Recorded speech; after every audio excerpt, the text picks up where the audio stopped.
La Patagonie, ces glaciers envoûtants du bout du monde, sa faune endémique née de paysages incroyables. Avec Romain, derrière la caméra, on a imaginé 1000 façons de commencer cette vidéo. J'aurais pu vous parler de changement climatique, de perte de biodiversité qui fondent en Patagonie plus vite qu'ailleurs, des scientifiques qui s'inquiètent de la situation, des peuples autochtones comme les Mapuches ou les Pehuenche qui se battent pour leur peuple et pour leur terre. J'aurais pu, mais c'était oublier que Déjà Grand place l'émerveillement de ce qui est au-dessus de la crainte de ce qui pourrait advenir.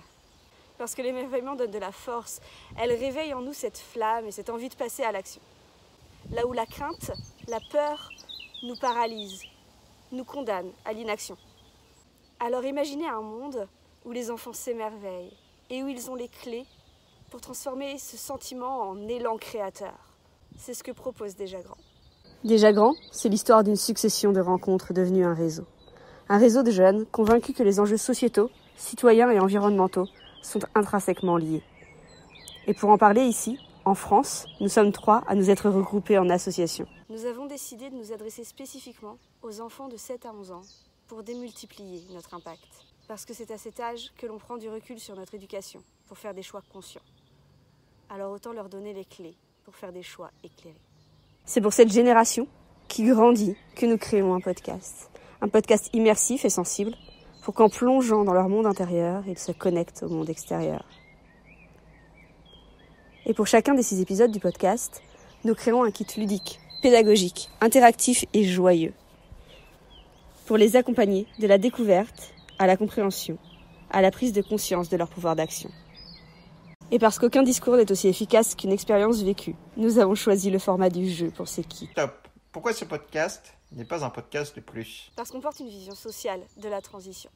Parce qu'on a décidé de s'adresser aux 7-11 ans, de leur parler de sujets complexes, de leur montrer qu'ils ont le pouvoir d'agir dès aujourd'hui, dès maintenant, à leur échelle, dans leur quotidien. Et puis, il y a ces kits qui prolongent l'expérience audio et qu'on crée avec des enseignants, avec des scientifiques, avec des locaux. Et c'est un projet qui a pour objectif d'éduquer à la citoyenneté et à la solidarité internationale, par les thématiques qu'il aborde, environnementales, sociétales, citoyennes, par son objectif de faire le lien entre des enjeux globaux et des enjeux locaux, par le fait qu'il accompagne les enfants dans la découverte de lieux, de cultures, d'environnements qui leur sont inconnus et les invite à agir. Pour mener à bien ce projet, nous avons prévu 4 étapes. Une première phase de co-construction de juillet à octobre 2024, une phase de production et de post-production du projet de janvier à avril 2025, une phase de diffusion de juin 2025 à avril 2026 et les retours d'expérience en mai 2026. Et on s'est entouré de partenaires. Si le podcast porte l'aspect immersif et sensible du projet, les kits en sont le prolongement pédagogique. Pour rendre le projet accessible à un grand nombre d'enfants, on a décidé de décliner les kits. Il y a donc les kits au format plateau de jeu, pour rendre leur contenu attrayant et attiser leur curiosité, et puis pour donner envie aux enfants de passer à l'action. Les kits seront ensuite déclinés en bornes et installés dans des festivals dédiés aux enfants, comme le festival Abracadabra, et dans des festivals de solidarité internationale, comme le Festival des Solidarités de la Maison des Citoyens du Monde. Le projet sera donc diffusé auprès de groupes, comme des classes ou des centres aérés, auprès de particuliers et auprès d'enfants éloignés du système scolaire pour des raisons d'hospitalisation ou à cause de leur milieu social ou économique, et dans des festivals ou des espaces publics. Pour ça, nous nous sommes entourés de partenaires comme des enseignants ou des associations qui visent ces publics.